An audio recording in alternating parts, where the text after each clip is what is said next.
ये ऐसी एक हैरत अंगेज़ कहानी है जिसके जब हम क्लाइमेक्स पर पहुंचेंगे तो आप भी कहेंगे कि वाकई क्या दिमाग लगाया, क्या खेल है। इस दुनिया में यूँ तो बहुत सारे देश हैं। एक देश है जिसका नाम है मोनाको।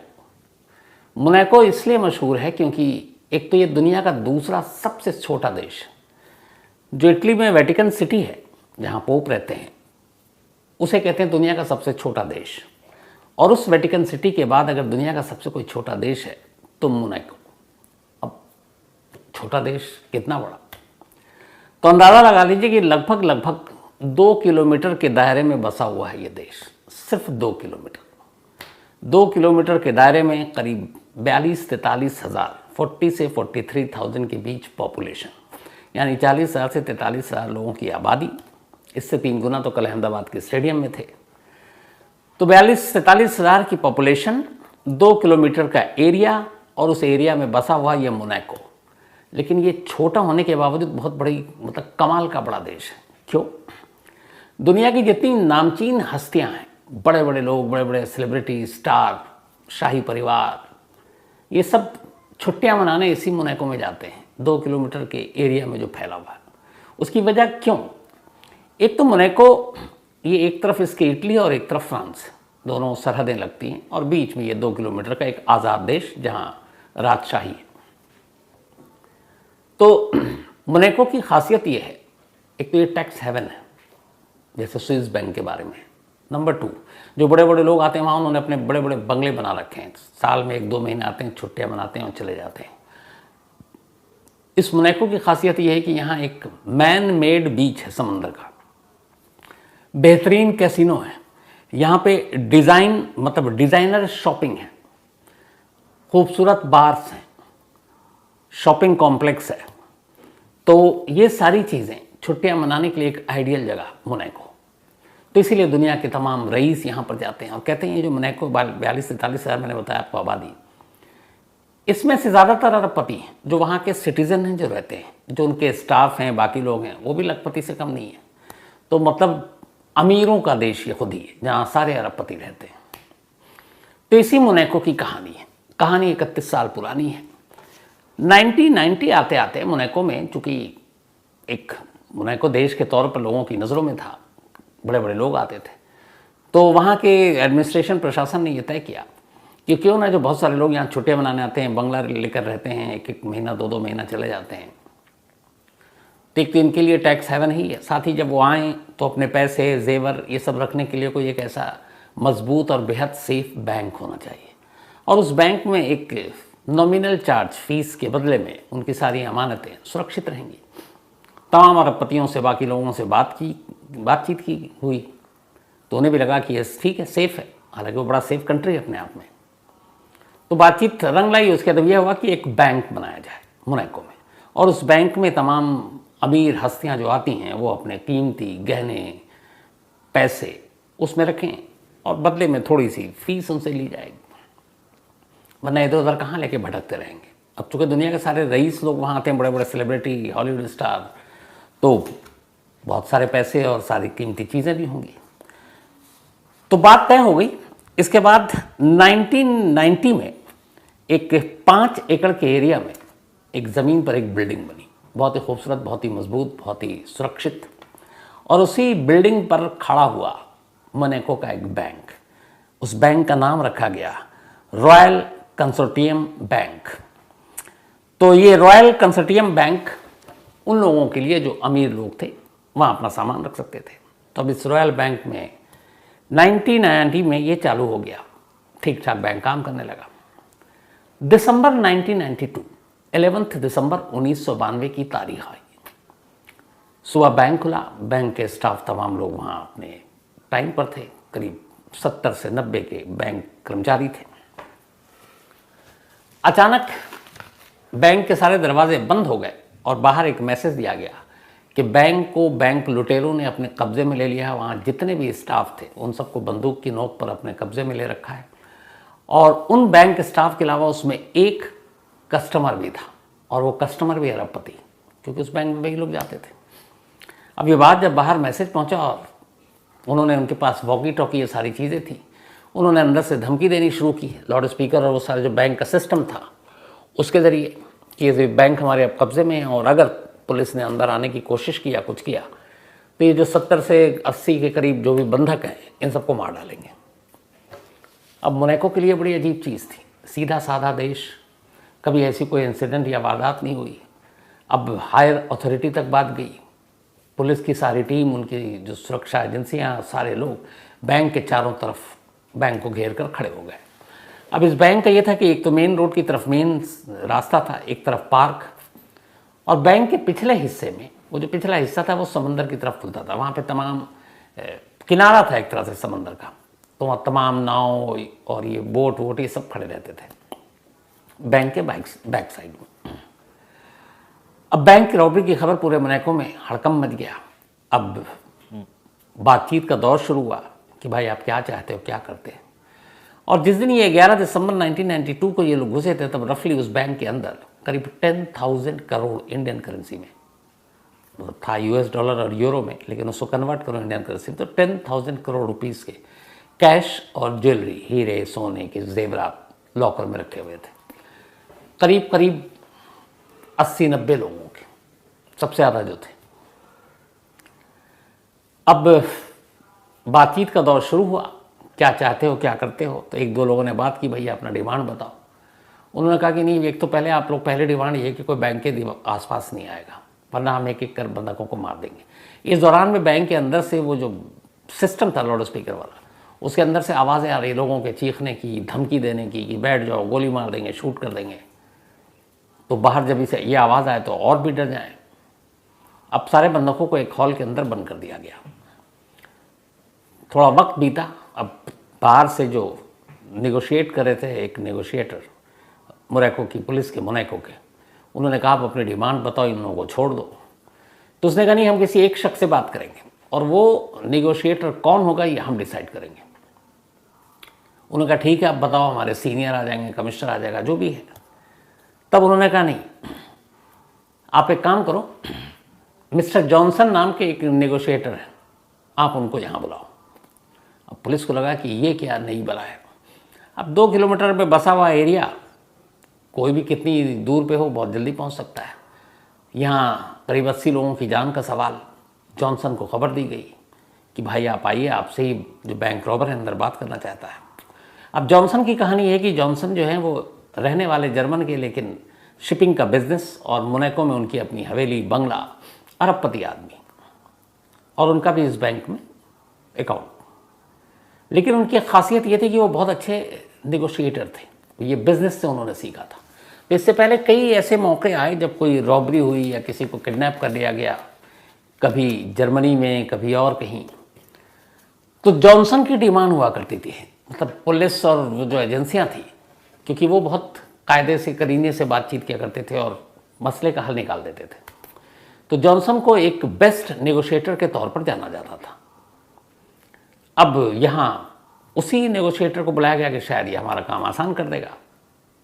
तो जितने भी अंदर घुसे हुए थे चोर, उन्होंने बुलाया जॉनसन को। थोड़ी देर के बाद अब जॉनसन बैंक के गेट के सामने, लेकिन जब वो पहुंचे तो पुलिस वाले भी हैरान, देखा जॉनसन अपनी एक बड़ा सा ट्रक, और ट्रक को लेकर बैंक के सामने एक जगह थी, वहाँ ट्रक पार्क कर दी। पुलिस वालों ने पूछा भैया आप ट्रक? जॉनसन ने कहा आओ तुम्हें दिखाता हूँ।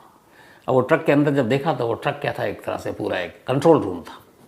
उसके अंदर सारे वॉकी टॉकी, बातचीत करने के, ये सब कुछ था। तो उन्होंने कहा कि जब ऐसे सिचुएशन में, नाजुक सिचुएशन में बातचीत करते हैं तो उसके लिए आपको बहुत कूल माइंड भी होना पड़ता है, फिर सारी चीज़ें आपको अकेले में बात करनी होती है। तो ये इसीलिए मैंने स्पेशली ये डिज़ाइन ही किया है इस ट्रक को कि ऐसे ही मौके पे इसका यूज़ करते हैं। और जॉनसन ने इस ट्रक का ऐसे मौके पर कई बार यूज़ किया था इससे पहले। खैर पुलिस कहती है अब आप बातचीत कीजिए। जो सामने वालों ने टाइम दिया वो वक्त आया, वॉकी टॉकी से मैसेज आया कि भाई जॉनसन आ गए, आप बात कीजिए। अब पहला आदेश आया कि जॉनसन से हम अकेले में बात करेंगे, कोई और बीच में डिस्टर्ब ना करें। थोड़ी देर के बाद फिर कहा गया कि ठीक है इंतज़ाम करते हैं। मोनाको की पुलिस ने किया, अब जॉनसन बात कर रहे हैं। तो उन्होंने अंदर से पहला जो मैसेज दिया वो ये कि आप पहले तमाम पुलिस वालों को कह दिए यहाँ से हट जाए और इसके बाद हम अपनी डिमांड बताएंगे। जॉनसन चूँकि महारती इंसान थे इस मामले में, उन्होंने कहा देखो तुम्हारा यहाँ से निकल कर जाना मुश्किल है, तुम पहले तो बैंक के अंदर जो भी स्टाफ है उनको छोड़ दो और जो एक कस्टमर है उसको भी छोड़ दो। और उसके बाद हम बातचीत कर सकते हैं। वो माने नहीं तो फिर बोला कि मुझे क्यों बुलाया, मुझे बुलाने का कोई मतलब नहीं है। जॉनसन ने कहा फिर तुम्हें जिससे बात करनी है तो मुझसे बात करो।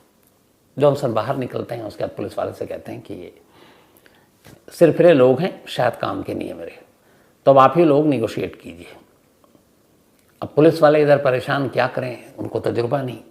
उन्होंने जॉनसन से रिक्वेस्ट की, बोला नहीं मुझसे बात नहीं हो सकती। तब तक अंदर से फिर मैसेज आया कि ठीक है हम कुछ ऐसा रास्ता निकालते हैं जिससे काम भी हो जाए और सारी चीज़ें ठीक ठाक हो। अच्छा, अंदर वो लोग वॉकी टॉकी और ये सारे जो लगे हुए थे, आवाज़ें बाहर आ रही थी, तो बीच बीच में लोगों के चीखने की, चिल्लाने की, धमकी देने की कंटिन्यू आवाज़ आ रही थी। तो जब ये बातचीत टूटी तो फिर उसके बाद लोगों की आवाज़ें आने लगी, रोने की। तो पुलिस ने रिक्वेस्ट की, जॉनसन ने कहा ठीक है बात करते हैं। अब दोबारा जब ये बातचीत शुरू हुई तो उन्होंने अपनी डिमांड रखी। उन्होंने कहा देखो हमें कुछ नहीं चाहिए, बैंक के अंदर जो भी है मुझे उससे कोई लेना देना नहीं, हमें 100 करोड़ रुपये चाहिए, 100 करोड़, और 100 करोड़ के अलावा हमें 2 बोट चाहिए बैंक के पिछले हिस्से में, वो समंदर था, और जब हम यहाँ से निकले तो हमारा कोई पीछा ना करे, अगर आसपास एक भी कोई हुआ तो फिर हम लोगों को मार देंगे। अब 100 करोड़ कैसे, कहाँ, ये बात की भी गारंटी नहीं कि वो छोड़ देगा। खैर जॉनसन ने कहा मोनाको की पुलिस से, उन्होंने अपने हायर अथॉरिटी से बात की। अब ये कैसे बिलीव किया जाए, कैसे भरोसा किया जाए कि सामने वाला सही है अपनी बात पर या नहीं है। तो अब उसके लिए वक्त लगा, उन्होंने वक्त दिया, कुछ घंटे बीत गए। कुछ घंटे के बाद दोबारा आया कॉल, तो या कि इनकी बात मान ली जाए। लेकिन इन्होंने कहा कि ठीक है आपकी बात मान लेते हैं। लेकिन अब अंदर से एक नई डिमांड आ गई। अंदर जो था वो उसने वॉकी टॉकी और उसके ज़रिए मैसेज भेजा कि ठीक है हम बाकी की सारी डील और बातें सिर्फ जॉनसन से करेंगे, और जॉनसन से मैसेज पे बात नहीं की, मतलब ये वॉकी टॉकी और बाकी चीज़ों से बात नहीं करेंगे, क्योंकि इसमें आप लोग भी सब सुन रहे हो। आप जॉनसन को बैंक के अंदर भेजो, गारंटी इस बात की कि उससे कुछ नहीं होगा। अब सारे लोग घबरा गए, भाई जॉनसन को भेजा जाए, इससे कुछ हो गया तो जिम्मेदारी कौन, अरबपति बिजनेसमैन है। खैर जॉनसन ने कहा कि मुझे ऐसे हालात से निपटने का तरीका आता है, वो तैयार हो गया। अब इसके बाद जॉनसन बैंक के अंदर गया। थोड़ी देर हो गई, जॉनसन बाहर नहीं आया। पुलिस वालों को लगा कि ये क्या कहीं कुछ हो तो नहीं गया। अब पुलिस वाले भी उसी देहड़बुन में थे, करीब 1-1.5 घंटा बीत गया, जॉनसन बाहर नहीं आया, कोई खबर नहीं आई। पुलिस वाले को लगा कि इस सिचुएशन में क्या करें। तभी इत्तेफाक से उन्होंने राहत की सांस ली, देखा दरवाज़ा खुला और जॉनसन बाहर। अब जॉनसन बाहर आ गया। जॉनसन ने बताया कि 100 करोड़ रुपए उन्हें देने हैं, और उसने ये एक शर्त रखी है कि वो ये सारी चीज़ें दिन में हो रही हैं कि 100 करोड़ जैसे आएगा 2 बोट चाहिए, लेकिन वो इस बैंक को खाली करेंगे रात के 9 बजे, ताकि अंधेरा हो जाए और वो आराम से निकलने को उनका चेहरा भी ना देख पाए। अब ये डिमांड बड़ी अजीब, मुझे को पुलिस को लगा कि अगर उन्होंने बैंक के आसपास से तो अपने स्टाफ जो फोर्सेस थी हटा लिए, लेकिन छुपे हुए वो लोग दूर दूर इधर उधर नजर रखे हुए थे, ताकि मौका मिले तो कोई ऑपरेशन कर दें। लेकिन अब रात की डिमांड की, रात को निकलेंगे, अब रात के अंधेरे में उनको कैसे पकड़ा जाए, मुश्किल था ऑपरेशन, लेकिन मजबूरी थी, 70-80 लोगों की जान खतरे में थी। तो बाहर आए तो पहले तो पुलिस ने कहा नहीं आपको जो भी पैसे लेने हैं अभी ले लो, जॉनसन के थ्रू बताया, लेकिन आप अभी निकल लो। उन्होंने मना किया, इधर से आनाकानी होने लगी, तब तक एक गोली चलने की आवाज़ आई, फिर हंगामा मचा, अंदर से लोगों के रोने पीटने की आवाज़ें आने लगी। पुलिस घबराई कि कहीं ऐसा ना हो कि मार दे, और ये भी था कि बहुत सारे अंदर जो लूटने के लिए गए थे उनकी तादाद 10-12 थी, जो बैंक रॉबर थे। पुलिस को लगा कि इस वक्त वो कुछ कर नहीं सकते, उनकी मांग माननी पड़ेगी। सरकार तक बात की, सरकार ने कहा ठीक है जो उनको मांग रहे हैं अब दे दो, किसी की जान खतरे में नहीं जानी चाहिए, क्योंकि ये बैंक की साख का सवाल है। 100 करोड़ का इंतज़ाम किया गया, और ये कहा गया कि रात 9 बजे पैसे अंदर आएंगे, और ये पैसे लेकर आएगा जॉनसन, और चाहे तो जॉनसन अपने साथ किसी मोनाको की पुलिस के किसी भी अफसर को साथ लेकर आ सकता है। घड़ी में 9 बजा, 100 करोड़ रुपए लेकर जॉनसन अंदर की तरफ। जॉनसन ने कहा भी कोई पुलिस अफसर मेरे साथ चलना चाहे। अब वो सब शरीफ देश के लोग, ये प्रोफेशनल, वो घबराए, उन्होंने कहा आप ही जाके बात कर लीजिए। जॉनसन अकेला अंदर गया पैसे लेकर, और उसके बाद अब पुलिस वाले इंतज़ार करने लगे कि एक एक करके बाहर बंधक वापस आएंगे। 10 बज गए, 11 बज गए, 12 बज गया, 1 बज गया, कोई अंदर से खबर नहीं और पुलिस वालों के पास इंतज़ार करने के अलावा कुछ नहीं। सुबह 6 बजे अचानक पुलिस वालों के पास मैसेज आता वॉकी टॉकी से। एक शख्स बड़ी दबी आवाज़ में पुलिस वालों से बात कर रहा हूँ, कहता है मेरा नाम माइकल है, मैं इसी बैंक का मुलाजिम हूँ और छुप के बात कर रहा हूँ। तो फिर उन्होंने कहा अच्छा आप बताओ। तो उसने कहा साहब जितने भी हमारे जो बैंक के कर्मचारी हैं वो सब एक हॉल में बंद हैं और चूँकि मोबाइल वोबाइल है नहीं, लैंडलाइन का एक ज़रिया था, लैंडलाइन भी काट दिया उन्होंने, तो इसलिए मैं उन्हीं के एक वॉकी टॉकी मिल गया, मैं उससे बात कर रहा हूँ। तो उसने कहा कि अभी कहाँ पे हैं सारे रॉबर? तो उसने कहा बैंक में तो कोई रॉबर ही नहीं है। उन्होंने कहा क्या बकवास कर रहे हो? उन्होंने कहा जी सारे एक हॉल के अंदर बंद हैं, हॉल का दरवाज़ा बाहर से बंद है और कोई रॉबर नहीं है, मतलब कोई यहाँ पे। तो बोले रोने पीटने की आवाज़। उन्होंने कहा वो पता नहीं, जब शुरू में आए थे तो कोहराम मच गया। उन्होंने कहा कि जो भी हंगामा करेगा हम उसे गोली मार देंगे, बंदूकें दिखाए, कुछ लोग थे तो चीख पुकार मच गई। उसके बाद बस इतना ही। उसके बाद उन्होंने कहा ये पिछले कई घंटों में बीच बीच में लोग चीख रहे हैं, रो रहे हैं। बोला नहीं सर ऐसा तो कुछ है नहीं, यहाँ तो अंदर सन्नाटा है। अब पुलिस वालों को माथा ठनका कि ये मामला क्या है। सुबह के 6:30 बजे जॉनसन बाहर नहीं आ रहा है, अंदर से ये कह रहा है कि कोई रॉबर नहीं है, क्या किया जाए। अब पुलिस की टीम कहती है कि नहीं, अंदर दाखिल होते हैं पूरे ऑटोमेटिक वेपन के साथ फ्रंट गेट से। मोनाको की पुलिस, उनकी जो एजेंसियां हैं, उनके लोग एक्सपर्ट बैंक के अंदर दाखिल होते हैं। अंदर दाखिल होते हैं तो देखते हैं कि सारा बैंक खाली है, कोई स्टाफ नहीं है।